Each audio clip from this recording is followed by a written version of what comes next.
साईं की बात। बच्चे, मैं ना तुम्हें वास्तविकता से अवगत करवाऊंगा मेरे बच्चे। वो वास्तविकता जिससे तुम भाग रहे हो ना, या फिर तुम्हारे सामने आ ही नहीं रही ना, वो वास्तविकता मैं तुम्हारे सामने लेकर आऊँगा, क्योंकि वो लाना बहुत बहुत ज़रूरी है। वो सच्चाई लाना बहुत बहुत ज़रूरी है जो तुम्हारे सामने नहीं लाई गई, और आधा अधूरा सच तुम्हारे सामने लाया गया। लेकिन मैं वो वास्तविकता तुम्हारी ज़िंदगी में लाने वाला हूँ। वो चीज़ें मैं तुम्हारी ज़िंदगी में लाने वाला हूँ। वो खुशियाँ मैं लेकर आऊँगा, लेकिन सच्चाई के साथ। उस सच्चाई को तुम्हें स्वीकार करना होगा। देखो, सच्चाई को लेकर ना घबराना मत, बल्कि ये सोचना कि अगर मैं तुम्हारे सामने सच्चाई नहीं लेके आता ना, तो तुम्हारे साथ धोखा हो रहा था, झूठ फरेब हो रहा था, जो मैं बिल्कुल नहीं देखना चाहता। कि तुम्हारे साथ कोई झूठ हो, कोई फरेब हो ना, मैं ये बिल्कुल भी नहीं देखना चाहता, बिल्कुल नहीं। और सुनो, तुम मेरे दर्शन पाना चाहते हो ना, तो सुनो, मैं तुम्हें ब्रह्म मुहूर्त में ना तुम्हारे पास आऊँगा। तुम्हारे कानों में आवाज़ भी आएगी मेरी, तो समझ जाना कि हाँ, तुम्हारा साईं वहाँ पर आ चुका है। मैं वहाँ प्रकट हो चुका हूँ, और मैंने तुम्हें पहले से ही बता दिया है कि तुम्हारे कानों में आवाज़ आएगी, वो भी ब्रह्म मुहूर्त में मेरे बच्चे। तुम मेरा इंतज़ार करना। मैं आऊँगा सुबह, मैं आऊँगा, तुम्हारे कानों में आवाज़ लगाने आऊँगा, तुम्हारे सर पर हाथ फेरने आऊँगा। घबराना मत, तुम्हारा साईं आएगा तुम्हारे पास। तुमने मुझे बुलाया है ना, तो मुझे आना ही है। मैं आऊँगा, इस बार तो मैं तुम्हें बोल कर आ रहा हूँ। तैयार रहना मेरे दर्शन के लिए, तैयार रहोगे ना? और ना, मेरे कुछ बच्चों की आदत है, अगर उनके हाथ में कलम आ जाए और उन्हें कोई पन्ना दिख जाए ना, तो वो फालतू ही इधर उधर उसमें लाइनें बनाते रहते हैं, कुछ ना कुछ उल्टा सीधा लिखते रहते हैं। उनके हाथ रुकते नहीं। उनके हाथ में अगर कलम है ना, तो वो कुछ ना कुछ करते रहेंगे। कभी वो अपने हस्ताक्षर बनाएंगे, कभी वो कोई कला बना देंगे, कभी वो कुछ बना देंगे। अरे, तुम्हारे पास अगर कलम है, कोई पन्ना है ना, तो उस वक्त तुम साईं राम क्यों नहीं लिखते हो? हाँ, मानता हूँ कभी जल्दबाजी में होते हो, कभी कहीं बैठे हुए होते हो, तो साईं साईं लिख दो। 5 बार हो जाएगा, 1 बार हो जाएगा। कम से कम तुम जानते हो, अगर तुम्हारे हाथों से एक बार भी साईं लिख गया ना उस पन्ने के ऊपर, तो वो पन्ना भी पवित्र हो जाएगा, वो कलम भी पवित्र होगी, और जो लिखने वाला है ना, उसकी अंतरात्मा भी पवित्र होगी।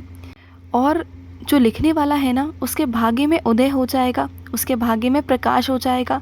तुम्हें हंसी आएगी ये सोचकर कि एक बार साईं लिखने से क्या होगा। अरे, एक बार साईं लिखने से तुम जानते नहीं कि एक बार सिर्फ साईं लिखने से क्या क्या हो जाएगा ना, तुम सोच भी नहीं सकते। तुम्हारे कितने कर्म कट जाएंगे ना, तुम्हारी ज़िंदगी में कितना अच्छा हो जाएगा, तुम सोच नहीं सकते। जब तुम एक बार साईं लिखते हो ना, तो बहुत कुछ हो सकता है। अगर तुमने वैसे ही लिखना शुरू कर दिया ना, तो देखना, तुम्हारा मन जो इधर उधर भटकता है ना, चंचलता की तरफ, एकाग्र हो जाएगा। और तुम जो इधर उधर भाग रहे हो ना, परेशान हो रहे हो, जिस भी काम के लिए भाग रहे हो, वो सारे काम तुम्हारे पास खुद चल कर आएंगे, और वो सारे काम हो पड़े होंगे। तुम्हारे सारे काम हुए पड़े होंगे। तुम जो भाग रहे हो ना, तुम्हें भागने की ज़रूरत नहीं पड़ेगी किसी के पास में भी, बल्कि लोग तुम्हारे पास आएंगे। तुम देखो तो सही, तुम अभी मुझे जानते कहाँ हो। अपने बाबा को जिस दिन जान जाओगे ना, उस दिन तुम्हें अपने बाबा के ऊपर पूरा भरोसा होगा कि मेरे बाबा जो कह रहे हैं ना, वो पत्थर की लकीर है। और मैं अपने कुछ बच्चों से कहना चाहता हूँ, तुम हमेशा मुझ पर उंगली उठाते हो, मुझ पर दोष देते हो कि साईं, मैं इतने सालों से पूजा पाठ कर रहा हूँ, मुझे कोई फल नहीं मिल रहा, मेरे साथ ऐसा नहीं हो रहा, मेरे साथ वैसा नहीं हो रहा। मुझे गिनाते हैं कि मैंने आपका स्नान कराया, मैंने आपकी सेवा की, मैंने आपके साथ ये किया। मैं तुमसे पूछता हूँ कि ज़रा अपने शरीर की तरफ देखो। तुम्हारी जो 2 आँखें हैं ना, सही सलामत है। तुम्हारे 2 हाथ सही सलामत है, तुम्हारे दोनों कान सही सलामत है, तुम्हारा मुख सही सलामत है, तुम्हारे दोनों पैर सही सलामत है। तुम स्वस्थ हो अपनी ज़िंदगी में। तो क्या मैंने कभी जताया तुम्हें कि मैंने तुम्हें एक स्वस्थ शरीर दिया? हाँ, जताया मैंने तुम्हें कभी? और भी देखो ना, अपने अंदर की चीज़ें देखो कि तुम्हारे अंदर के अंग जो मैंने दिए, वो भी तुम्हें तोहफे के रूप में दिए।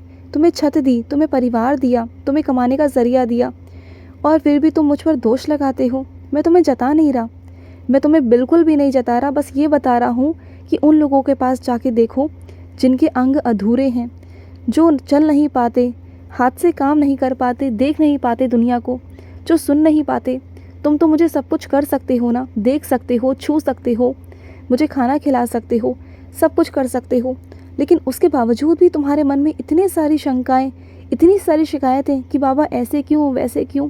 हाँ, मानता हूँ कि बहुत सारी चीज़ें ऐसी हो रही हैं तुम्हारी ज़िंदगी में जो तुमने कभी चाही नहीं थी, लेकिन वो हो रही हैं। लेकिन इसमें तुम्हारे भी तो कुछ कर्म है ना मेरे बच्चे, तुम्हारे पिछले जन्म के कर्म। जो आड़े आ रहे हैं तो आड़े तो आएंगे ना।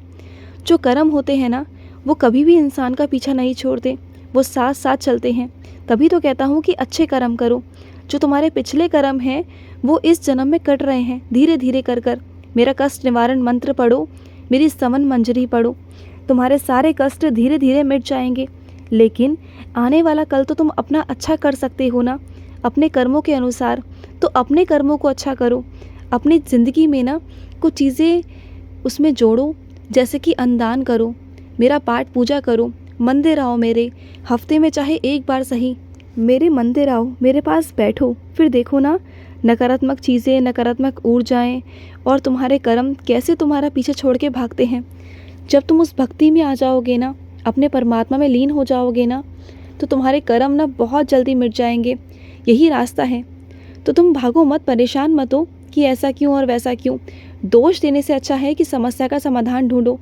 हल तुम्हारे सामने है, लेकिन बस तुम परेशान होकर ना देखना नहीं चाहते, तो देखो उसे। और सुनो, अगर कोई अपने चीज़ों का रौब जमाए ना तुम पर कि वो उसकी चीज़ है, तुम्हारी चीज़ नहीं है, और तुम्हें उसे इस्तेमाल नहीं करना चाहिए, और तुम्हारी मजबूरी है कि तुम्हें इस्तेमाल करना पड़ता है क्योंकि तुम्हारे पास है नहीं, तो परेशान मत होना। एक दिन वो आएगा कि तुम्हारे पास में सब कुछ होगा।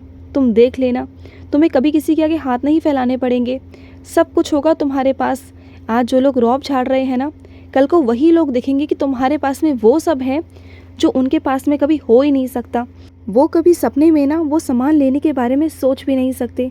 तो ऐसे दिन भी तुम्हारे ज़िंदगी में लेकर आऊँगा। थोड़ा वक्त दो अपने साईं को, श्रद्धा रखते हो मुझ पर, सबूरी कौन रखेगा, तुम्हारा ही काम है ना सबूरी रखना। और सुनो, जो तुमने मुझे मुकुट पहनाया है ना, वो थोड़ा सा टेढ़ा हो गया है, उसे सीधा कर दो। हाँ, तुम बिल्कुल भी ना ध्यान नहीं दे पाते हो, मुझे पता है। भागा दौड़ी में तुम्हारे घर के काम इतने सारे होते हैं, घर के काम, बाहर के काम, इतनी सारी जिम्मेदारियां हैं तुम्हारे ऊपर कि तुम ध्यान नहीं दे पाते हो। लेकिन मैं तुम्हें बता दूं, मैंने तुम्हारे घर का भ्रमण किया था। तुम्हारे घर में ना कोने कोने में जाले लगे हुए हैं। तुम्हारा जो घर का फ्रिज है वो भी थोड़ा सा गंदा हुआ पड़ा है। तुम्हारे घर में थोड़ी सी चीज़ें गंदी हुई पड़ी हैं, उन्हें साफ़ करने का समय आ चुका है। तो मैं ये नहीं कहूँगा कि तुम एकदम सारा सब कुछ साफ़ कर लो, लेकिन धीरे धीरे कर कर साफ़ करो।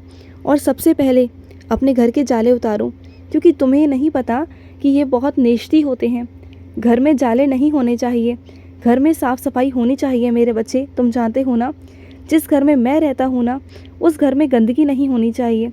और सुनो, मुझे पता है कि तुम किसी को कुछ समझाना चाहते हो, बहुत सच्चे तरीके से, अच्छे तरीके से, सच्चे दिल से समझाना चाहते हो, लेकिन सामने वाला तुम्हारे चीज़ों को समझ नहीं पा रहा, उसे समझ में नहीं आ रहा, तुम्हारे शब्द उसे समझ में नहीं आ रहे। तो एक काम करो, तुम उनके पास जाओ, बैठो, उनसे आराम से बात करो। जब तुम उन्हें आराम से बैठकर समझाओगे ना आमने सामने, तब जाकर वो बात समझेंगे। अभी नहीं समझ आएगी उन्हें। अगर तुम फ़ोन पे उन्हें समझाना चाहोगे ना, तो वो नहीं समझेंगे। वो फ़ोन पर शब्द नहीं समझ पाएंगे तुम्हारे, वो तुम्हारे भावनाएं, तुम्हारी चीज़ें नहीं समझ पाएंगे। उन्हें ज़रूरत है तुम्हारी। जब तुम सामने से बैठ कर ना उन्हें समझाओगे ना, तो मैं तुम्हें पक्का वादा करता हूँ कि वो समझ जाएंगे।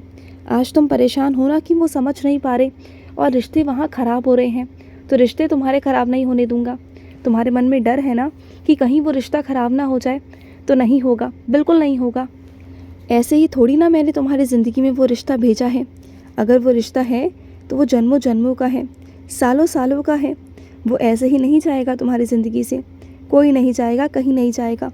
जब तक मेरी इच्छा ना होना, कोई तुम्हारी ज़िंदगी से जा नहीं सकता और कोई तुम्हारी ज़िंदगी में आ नहीं सकता। इस बात का ध्यान रखना। खुश रहो। आज का रात्रि साई संदेश समाप्त हुआ।